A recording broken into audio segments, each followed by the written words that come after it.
Welcome to today's market report. European stock markets are seen opening sharply lower on Thursday, weighed by concerns from the Federal Reserve about the state of US recovery as well as renewed political tensions between the US and China. DAX future traded 0.9% lower, FTSE 100 fell 1.2%, CAC in France dropped 1.4%. The path to economic recovery for the US economy from the COVID-19 outbreak remains highly uncertain, the Federal Reserve warned according to the minutes from its latest meeting released late yesterday.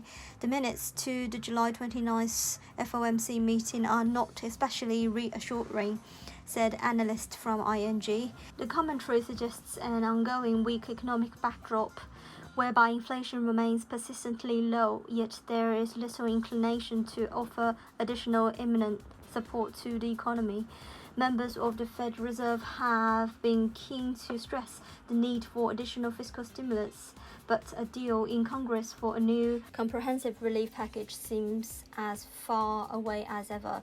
Meanwhile, tensions between the US and China, the globe's two economic superpowers, were ratcheted up another notch after the US announced it is suspending its extradition treaty with Hong Kong and ending reciprocal tax treatment with the former British colony. In Europe, the account of the latest European Central Bank monetary policy meeting are due to be published later today and will be studied for clues on the central bank's thinking going forward. In corporate news, Delivery Hero will be in the spotlight as the food delivery company replaces insolvent Wirecard on Germany's blue-chip DAX index from Tuesday. Oil prices weakened as Fed minutes amounted to a warning about the recovery in demand, while US oil inventories dropped for a fourth straight week, but by only 1.6 million barrels, less than expected. US crude futures traded 1% lower at $42.69 a barrel. Brent fell 0.8% to $44.99 per barrel.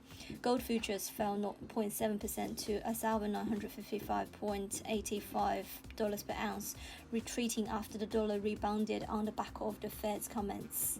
On the FX front, GBP/USD is expected to remain the sidelines for the time being, likely between 130 and 132.30, according to the UOB Group. According to the Westpac Bank, firmer retail sales may provide support, but high street layoffs and slipping polls for PM Johnson's government are taking the frost off GBP after testing January highs near 133, although the cable uptrend stays intact.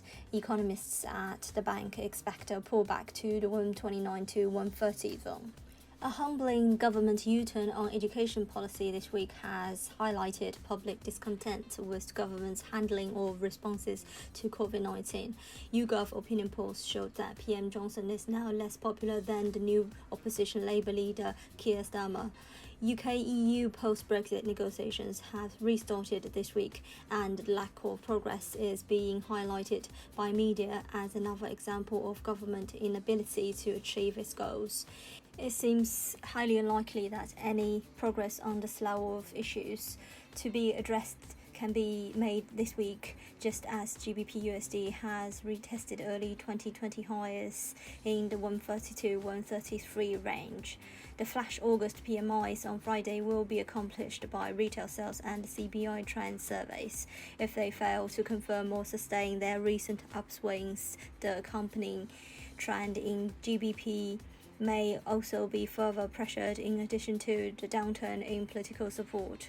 GBP/USD uptrend remains intact, but its recent sharp gains are also at risk of a period of consolidation and may see a pullback towards the 129 to 130 area before gains resume against a vulnerable USD. With euro-dollar having nearly just reaching the 120 target earlier this week, economists at Deutsche Bank now favor taking profit and see a more balanced outlook as September approaches. It is still possible euro-dollar goes for a small break above 120 for the rest of the year, but they think consolidation around 120 is the most likely outcome. Dollar index was up 0.2% at 93.067. This is today's market news. Thanks for listening. We'll see you next time.